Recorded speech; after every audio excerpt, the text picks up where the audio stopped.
नमस्कार, मी राजेंद्र तिडके आणि आपण पाहत आहात युवा दर्पण लाईव्ह। सुरुवातीला पाहूयात आजच्या ठळक घडामोडी। नेपाळमध्ये 359 मृतदेह सापडले, 288 भारतीयांसह 1500 बेपत्ता। सरकारने म्हटले भोटेकोशी नदीत पुन्हा पुराचा धोका वाढला। नेपाळ दुर्घटनेतील पर्यटकांच्या मदतीसाठी महाराष्ट्र सरकार तत्पर, फडणवीसांचे आवाहन। जळगावच्या अमळनेर तालुक्यात धक्कादायक घटना, टकरेखेडा शिवारात पती पत्नीसह 2 मुलांची रेल्वेखाली उडी घेऊन आत्महत्या। आणि आरक्षण संपवणाऱ्यांविरुद्ध मुंबईत आंदोलन, लक्ष्मण हाके। 1 सप्टेंबरला राज्यातील ओबीसी समाज बांधव मुंबईत धडकणार। आणि आता बातमीपत्र बीड जिल्ह्याचं आणि राज्यातील इतर घडामोडींचं सविस्तर। एबीपी माझाचे पुणे प्रतिनिधी मंदार गोंजारी यांनी COPE येथील विद्यार्थ्यांच्या प्रतिक्रिया घेतल्याप्रकरणी पुणे पोलिसात गुन्हा दाखल करण्यात आल्याच्या निषेधार्थ आज गुरुवार दिनांक 27 ऑगस्ट 2026 रोजी बीड येथील सामाजिक कार्यकर्ते डॉक्टर गणेश ढवळे लिंबा गणेशकर यांच्या नेतृत्वाखाली जिल्हाधिकारी कार्यालयासमोर निदर्शने करण्यात आली। यावेळी पत्रकारांवरील दडपशाहीचा धिक्कार असो, लोकशाहीच्या चौथ्या स्तंभावरील हल्ला सहन करणार नाही, हुकुमशाही चालणार नाही अशा प्रकारच्या घोषणा देत पत्रकार मंदार गोंजारी यांच्यावरील गुन्हा तातडीने मागे घेण्याची मागणी करण्यात आली।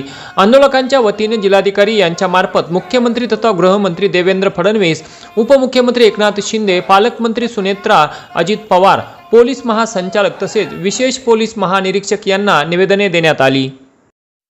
दिनांक 25 ऑगस्ट 2026 रोजी रात्री बीड शहरातील यशवंतराव चव्हाण नाट्यगृह येथे घडलेल्या तोडफोडी, चोरी आणि कर्मचाऱ्याला जीवे मारण्याच्या धमकीच्या गंभीर प्रकरणातील 3 आरोपींना शिवाजीनगर पोलिसांच्या डीबी पथकाने तात्काळ कारवाई करत बेड्या ठोकल्या आहेत।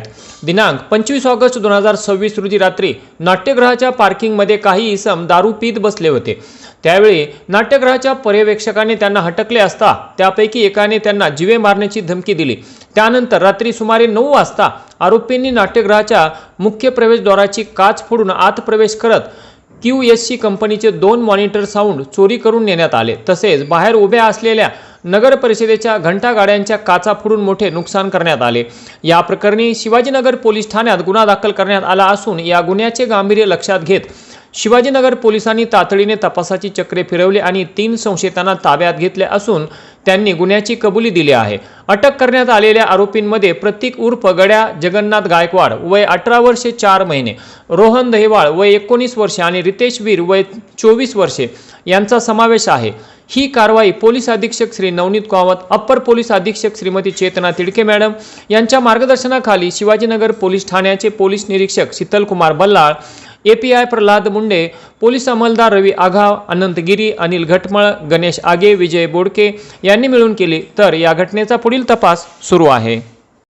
बीड जिल्हा पोलीस दलाच्या वतीने राबवण्यात येणाऱ्या पोलीस आपल्या बांधावर या उपक्रमाअंतर्गत पोलीस अधिकारी व अंमलदारांकडून शेतकरी व ग्रामस्थांच्या शेतजमिनी, बांध, पाण्याचे प्रश्न व क्षेत्र रस्त्यांशी संबंधित वाद हे प्रत्यक्ष शेताच्या बांधावर जाऊन समजावून घेत त्यावर कायदेशीर व सामोपचाराच्या माध्यमातून तोडगा काढण्यासाठी प्रयत्न करण्यात येत असून या उपक्रमाअंतर्गत शिरूर कासार तालुक्यातील मौजे पाडळी येथे मागील 8 ते 10 वर्षांपासून सुरू असलेला कौटुंबिक व शेतीच्या वादावर यशस्वीपणे तोडगा काढण्यात आला आहे। मौजे पाडळी येथे एका महिलेच्या पतीच्या निधनानंतर शेतीच्या हक्काबाबत त्यांच्या सासऱ्यांशी सातत्याने वाद निर्माण होत होता। याबाबत संबंधित महिलेने यापूर्वी पोलीस ठाण्यात तक्रार अर्ज दिलेले आहेत। या प्रकरणाची गंभीर दखल घेऊन पोलिसांनी केवळ पोलीस ठाणे स्तरावर तक्रारीची नोंद न करता प्रत्यक्ष त्या शेतात जाऊन दोन्ही पक्षांशी संवाद साधत गावातील प्रतिष्ठित नागरिक तसेच दोन्ही पक्षांचे नातेवाईक यांच्या उपस्थितीत दोन्ही पक्षांना वाद कायमस्वरूपी संपुष्टात आणण्याबाबत समजावून सांगण्यात आले। या प्रयत्नांना यश आले असून संबंधित सासऱ्याने त्यांच्या नातवाच्या नावे 2.5 एकर जमीन करून देण्याचे मान्य केले आहे। सदर निर्णय दोन्ही पक्षांनी मान्य केला असून अनेक वर्षांपासून सुरू असलेल्या या वादाला आता पूर्णविराम मिळणार आहे। तरी शेती व संबंधित कोणत्याही प्रकारच्या वादावरून कायदा हातात न घेता पोलीस आपल्या बांधावर या उपक्रमाचा लाभ घ्यावा असे आवाहन बीड जिल्हा पोलीस दलाच्या वतीने करण्यात आले आहे। केज तालुक्यातील टाकळी येथील हॉटेल व्यावसायिक विलास घुले हे दिनांक 20 जून 2026 रोजी रात्री भांडण सोडवायला गेलेले असताना त्यांची हत्या करण्यात आली होती। या प्रकरणी एकूण 10 आरोपींना अटक करण्यात आलेली आहे। मात्र फिर्यादी रमेश घुले यांनी पुरवणी जबाबात बीडचे खासदार बजरंग सोनवणे यांचे पुत्र सौरभ सोनवणे यांच्या नावाचाही उल्लेख केला असल्याने सौरभ सोनवणे यांना अटक करण्यात यावी या मागणीसाठी बीड जिल्हाधिकारी कार्यालयासमोर घुले कुटुंबियांनी तब्बल 17 दिवस आमरण उपोषण केले होते।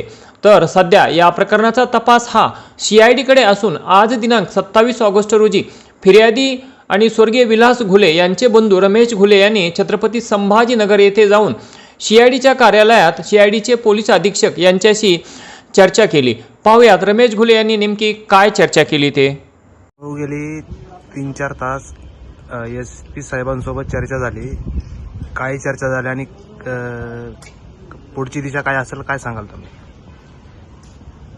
गेली 2 दिवस झालं SP साहेब कॉल करत होते की तुम्ही संभाजीनगर येथे CID ऑफिसला या म्हणून। तब्येत बरी नसल्यामुळे मी आज CID ऑफिसला झालो आणि त्यांनी आज पूर्ण CDR मला दाखवले।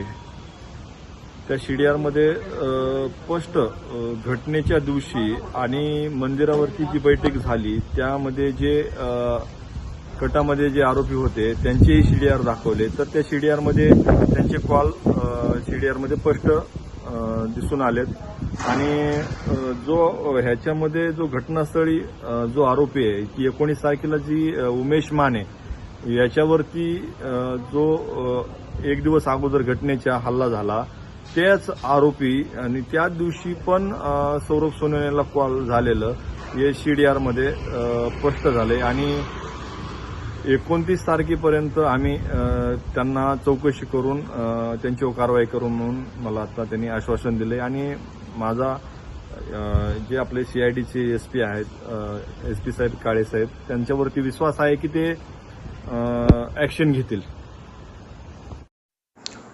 बीड जिल्ह्यात पावसाचे प्रमाण अत्यंत कमी असल्यामुळे अनेक गावात दुष्काळ सदृश्य परिस्थिती निर्माण झाली असून शेतकरी, शेतमजूर, पशुपालक तसेच गोरगरीब नागरिकांसमोर गंभीर समस्या निर्माण झाल्या आहेत। ग्रामीण भागात जनावरांसाठी चारा व पाण्याची टंचाई निर्माण झाली आहे तर अनेक गावांमध्ये ग्रामस्थांना पिण्याच्या पाण्यासाठी मोठ्या अडचणींचा सामना करावा लागत आहे। त्यामुळे प्रशासनाने परिस्थितीची गांभीर्याने दखल घेऊन तातडीने उपाययोजना कराव्यात अशी मागणी बीड तालुक्यातील केतुरा गावचे सरपंच श्री परमेश्वर तळेकर यांनी एका निवेदनाद्वारे बीड जिल्हाधिकाऱ्यांना केली आहे। गेल्या 3 महिन्यापासून पावसाळा चालू झाला। या गावात असं वड्यानी नदीने पाण्याचा थेंब वाहिलेला नाही। परिस्थिती बिकट आहे। शेतकऱ्याच्या जनावराला चारा नाही, प्यायला पाणी नाही। मायबाप सरकारला विनंती, सध्या जे तुम्ही जलजीवनच्या विहिरी खाणल्या त्या विहिरी सुद्धा पाणी राहिलं नाही आणि हापसा दुरुस्तीच्या गाड्या तर बंदच केल्यात। मग ह्या तालुक्यातल्या खेड्यापाड्याच्या लोकांनी पाणी प्यायचं कसं? शासनाने याचा निर्णय करावा, नसता ताबडतोब टँकर चालू करावेत। आणि याचबरोबर आजचं बातमीपत्र संपलं। उद्या पुन्हा भेटू काही नव्या आणि ताज्या घडामोडींसह। तोपर्यंत पाहत राहा युवा दर्पण लाईव्ह चॅनल। परंतु चॅनलवर नवीन असाल तर सबस्क्राईब करा, लाईक करा आणि कॉमेंट करून आपला अभिप्राय नक्की कळवा ही नम्र विनंती। तोपर्यंत नमस्कार।